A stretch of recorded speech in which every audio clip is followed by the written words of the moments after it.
एक बार एक प्रसिद्ध महात्मा के पास एक व्यक्ति आता है और कहता है, महात्मन, मुझे आपसे एक प्रश्न पूछना है।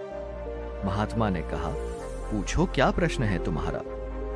व्यक्ति ने कहा, हम सभी लोगों के पास 2 हाथ, 2 पैर, एक दिमाग और 24 घंटे का समय होता है, लेकिन कुछ थोड़े से लोग बहुत ज्यादा सफल हो जाते हैं। सभी उनकी इज्जत करते हैं, उनसे दोस्ती करना चाहते हैं, उनके साथ समय बिताना चाहते हैं, लेकिन ज्यादातर लोग सिर्फ सफलता की चाहत लिए और एक सामान्य सा जीवन जीकर ही इस दुनिया को अलविदा बोल देते हैं। तो आखिर ऐसा क्यों होता है? क्या फर्क है इन दोनों प्रकार के लोगों में? व्यक्ति का प्रश्न सुनने के बाद महात्मा मुस्कुराए और बोले, सफल और असफल व्यक्ति में केवल एक ही चीज का फर्क होता है, और वो है उनकी आदतें। तुम हर रोज क्या चुनते हो, इसी से निश्चित होता है कि तुम क्या बनोगे। अगर तुम आराम, आलस और छोटे कामों को चुनते हो तो असफलता निश्चित है, लेकिन अगर तुम हर रोज मेहनत, अनुशासन, लगन, चुनौती और मुश्किल कामों को चुनते हो तो तुम्हारी सफलता भी निश्चित है।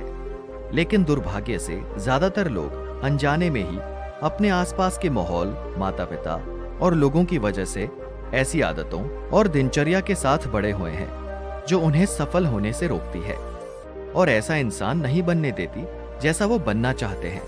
ज्यादातर लोग सिर्फ खाने, पहनने, घूमने, छोटे मोटे काम करने और फिर मर जाने तक के बारे में ही सोच पाते हैं, क्योंकि उन लोगों को यही सब करते हुए, देखते हुए तो उनका जीवन निकला है।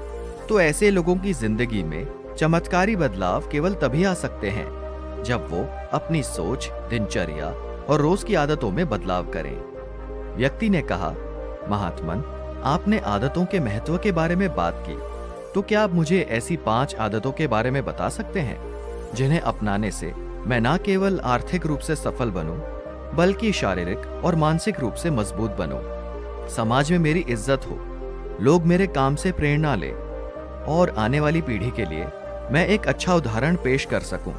महात्मा ने कहा, बिल्कुल।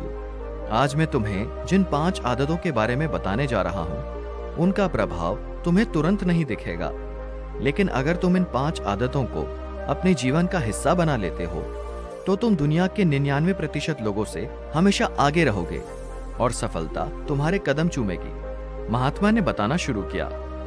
पहली आदत, अपनी सुबह का नियंत्रण अपने हाथों में लो। हर सुबह हमारे पास 2 विकल्प होते हैं।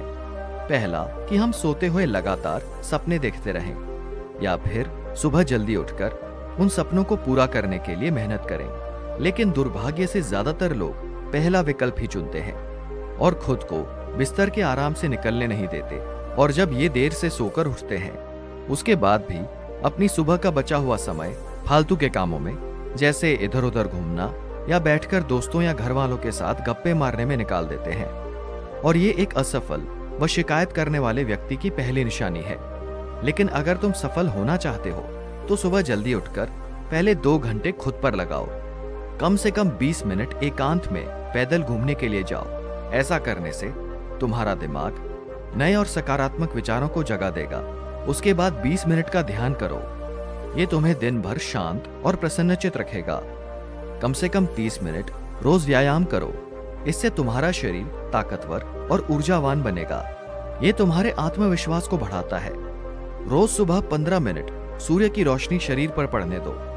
ऐसा करना तुम्हें रोगी रखने के साथ साथ तुम्हारी निराशा भरी मानसिकता को कम कर तुम्हारे अंदर आशा और उम्मीद बढ़ाता है। रोज सुबह कम से कम 30 मिनट से 1 घंटे का समय उस काम के बारे में पढ़ने या सीखने में लगाओ जिस क्षेत्र में तुम सफल होना चाहते हो। रोज सुबह 1 घंटे का यह अभ्यास तुम्हें उसी क्षेत्र में काम कर रहे अन्य लोगों से बहुत आगे लेकर खड़ा कर देगा। सुबह के 5 घंटे सबसे ज्यादा ऊर्जावान होते हैं, इसलिए इस समय किसी दूसरे के साथ मत जाओ। सुबह के इस समय को खुद को बेहतर बनाने और अपने लक्ष्यों को पूरा करने में लगाओ। दिन के सबसे मुश्किल काम को सुबह सुबह ही खत्म करने की आदत डालो। ये आदत तुम्हें चिंता मुक्त और मन को हल्का रखेगी। अपने सुबह के कुछ घंटे सफल बनाओ और ये तुम्हें सफल बना देंगे। लेकिन दोस्तों, सुबह जल्दी उठकर इन आदतों को अपनाना इतना आसान नहीं है। इसके लिए पहले हमें अपना माइंडसेट डेवलप करना पड़ेगा। महात्मा ने कहा दूसरी आदत के बारे में, हर किसी के लिए हर समय उपस्थित रहना बंद करो। अगर तुम हर किसी के लिए आसानी से उपलब्ध हो जाते हो तो इसका मतलब है कि तुम्हारे जीवन में कोई बड़ा लक्ष्य नहीं है। ऐसा करके तुम लोगों की नजरों में अपना मूल्य खो देते हो। लोग तुम्हें गंभीरता से नहीं लेते, इसलिए ऐसे इंसान को अपना समय देना बंद करो जो तुम्हारी इज्जत नहीं करता और तुम्हें फालतू इंसान समझता है। ध्यान रखो, अगर हर इंसान अपनी मर्जी के अनुसार तुम्हारे समय को उपयोग कर रहा है और तुम सभी के लिए आसानी से उपलब्ध हो तो तुम कभी भी एक प्रभावशाली व्यक्ति नहीं बन सकते। तुम्हारी इस कमी की वजह से लोग तुम्हारी अच्छाइयों पर भी ध्यान नहीं देंगे और तुम्हें हल्के में लेंगे। लेकिन इसकी जगह अगर तुम समझदारी के साथ अपने समय का सही उपयोग करके अपने लक्ष्य की तरह आगे बढ़ते रहोगे तो लोग तुम्हारी इज्जत भी करेंगे और तुमसे प्रेरणा भी लेंगे। ध्यान रखो, सूरज की अनुपस्थिति में ही लोग उसकी कीमत को जान पाते हैं। जितने लंबे समय तक बरसात के बादल रहेंगे उतनी ही ज्यादा लोगों के अंदर सूरज को देखने की चाहत बढ़ेगी। गर्मी में ज्यादा धूप के कारण लोग सूरज को नापसंद करते हैं। सर्दी और बरसात में लोग इस सूरज का इंतजार करते हैं। लेकिन तुम्हें सिर्फ लोगों को दिखाने के लिए अपनी उपस्थिति को कम नहीं करना, बल्कि तुम्हें कम उपस्थित रहना है, क्योंकि तुम अपने समय की इज्जत करते हो और अपने काम को लेकर गंभीर हो। महात्मा ने आगे कहा तीसरी आदत के बारे में, जल्दी निर्णय लेना सीखो। कमजोर विचारों वाले लोग हर निर्णय को लेने में समय लगाते हैं, लेकिन जो उच्च प्रदर्शन करने वाले लोग होते हैं वो जल्दी निर्णय करते हैं और काम पे लग जाते हैं। जल्दी निर्णय लेने वाला इंसान देर से निर्णय लेने वाले इंसान से हमेशा आगे रहता है, क्योंकि देर से निर्णय लेने वाला इंसान जब तक सोचेगा और हर संभावित विकल्प के बारे में विचार करेगा तब तक एक निर्णायक व्यक्ति निर्णय लेकर काम भी शुरू कर चुका होगा और जरूरत पड़ने पर खुद को या अपनी योजना को बदल भी चुका होगा। इसलिए निर्णायक बनो। तुरंत निर्णय करने की काबिलियत होना एक बहुत बड़ी ताकत है, बिना ये जाने कि जो निर्णय मैं ले रहा हूँ वो 100% सही है या नहीं। मुश्किल समय में ऐसे निर्णय लेने के लिए बहुत ही आत्मविश्वास और हिम्मत की जरूरत पड़ती है। लेकिन जल्दी निर्णय लेने का फायदा ये है कि किसी भी समय जरूरत पड़ने पर हम बदलाव कर सकते हैं। अक्सर लोग ये कहते हैं कि जानकारी एक ताकत है, लेकिन ये हर समय सही नहीं है। ज्यादा जानकारी तुम्हें नुकसान भी पहुंचा सकती है।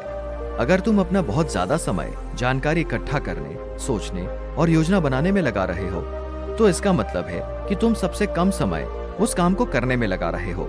इसीलिए किसी भी काम के बारे में ज्यादा जानकारी इकट्ठा करने की जरूरत नहीं है। कुछ समय लेकर ठीक से सोच लो, लेकिन जब एक बार निर्णय ले लिया तो उसी के साथ चिपके रहो जब तक कि उसे बदलना बहुत ही जरूरी ना हो जाए। जल्दी लिया गया अधूरा निर्णय भी उस सही निर्णय से ज्यादा सही है जो समय निकालने के बाद लिया गया हो। रोजमर्रा में ज्यादातर निर्णय उससे भी कम समय में दिए जा सकते हैं जितना समय हम उन्हें देते हैं। जल्दी निर्णय लेना सीखने का केवल एक ही तरीका है कि जितने हो सके उतने ज्यादा निर्णय लो और उनसे सीखो, ना कि सिर्फ जानकारी लेते रहो और सोच विचार कर खुद को एक समझदार व्यक्ति बनाने का इंतजार करते रहो। चौथी आदत, सही त्याग करना सीखो। तुम चाहो या ना चाहो, तुम्हें हमेशा किसी ना किसी चीज का त्याग करना ही पड़ेगा। अगर तुम अपने लक्ष्य के लिए त्याग नहीं करते तो तुम्हें अपने लक्ष्य का त्याग करना पड़ेगा। जब तुम अपना समय बर्बाद कर रहे होते हो तब भी तुम अपने संभावित सुनहरे भविष्य का त्याग कर रहे होते हो। इसीलिए तुम्हें सही चीज को छोड़ना आना चाहिए। अगर तुम्हें सफल होना है तो कई बार तुम्हें अपने मित्रों का त्याग करना पड़ेगा जो तुम्हें पीछे खींचते हैं। तुम्हें कुछ समय के लिए अपने आराम, पसंदीदा खाने, घर और रिश्तेदारों को भी त्याग करना पड़ सकता है, लेकिन ये त्याग हर समय आसान नहीं होता। खासकर जब तुम जवान होते हो तो तुम्हें लगता है कि मैं अपने आराम और खुशी को क्यों छोड़ूं, क्योंकि सच्चाई यही है कि तुम्हें अपने आज के आराम और खुशी से आगे कुछ नहीं मिलने वाला सिवाय दुख और पश्चाताप के। लेकिन इसका मतलब ये नहीं है कि तुम्हें हमेशा ही त्याग करना पड़ेगा और तुम्हारा पूरा जीवन निराश हो जाएगा।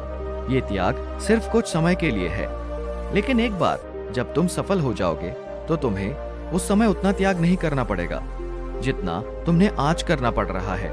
लेकिन समस्या ये है कि ज्यादातर लोगों को तुरंत ही खुशी और सफलता चाहिए, जो उन्हें आज भी छोटे मोटे त्याग करने से भी रोकते हैं। लेकिन त्याग का दूसरा पहलू ये भी है कि एक इंसान के रूप में तुम अपने सर्वोच्च क्षमता तक पहुंच सकते हो और वो सब कुछ हासिल कर सकते हो जिसके तुम सपने देखते हो, लेकिन सही चीजों का त्याग करना सीखो।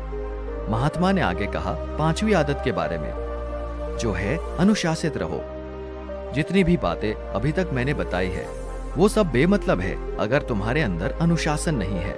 हर इंसान अनुशासन के महत्व को जानता तो है, लेकिन वो फिर भी अनुशासित नहीं रह पाता। अनुशासन की बातें करना और इससे जीवन में उतारना तो बिल्कुल अलग चीज है, लेकिन एक अनुशासित जीवन जीना इतना मुश्किल भी नहीं है जितना ये लगता है। अगर तुम खुद के प्रति ईमानदार हो तो ये बहुत आसान है। तुम हर रोज वो काम करना शुरू कर दो जो तुम्हें लगता है कि तुम्हें करना चाहिए, फिर चाहे तुम्हारा वो करने का मन हो रहा हो या नहीं। शुरुआत अपने बिस्तर से करो। सुबह जैसे ही नींद खुले, आलसियों की तरह पड़े रहने की बजाय तुरंत बिस्तर छोड़ दो। कसरत करो, स्नान करो, ध्यान करो, फिर अपने सबसे जरूरी काम करो। अनुशासन हमें हमारे लक्ष्य की ओर केंद्रित रखता है, हमारा खुद पर नियंत्रण करता है। इससे हम विपरीत परिस्थिति में भी खुद को शांत रख सकते हैं। अनुशासन एक धागे की तरह होता है, जितनी बार लपेटोगे उतना मजबूत होता चला जाएगा। अनुशासन की कमी हमारे आत्मविश्वास को भी कमजोर बनाती है, और कमजोर आत्मविश्वास के साथ कोई भी इंसान अपना सर्वश्रेष्ठ नहीं कर सकता। इसलिए अपने अंदर की कमजोरियों के खिलाफ लड़ते हुए रोज अपने अनुशासन को मजबूत करते चले जाओ, क्योंकि अनुशासन के द्वारा ही दूसरी अन्य आदतों का अपनी सफलता के लिए उपयोग किया जा सकता है। दोस्तों, उम्मीद है कि वीडियो आपको पसंद आई होगी।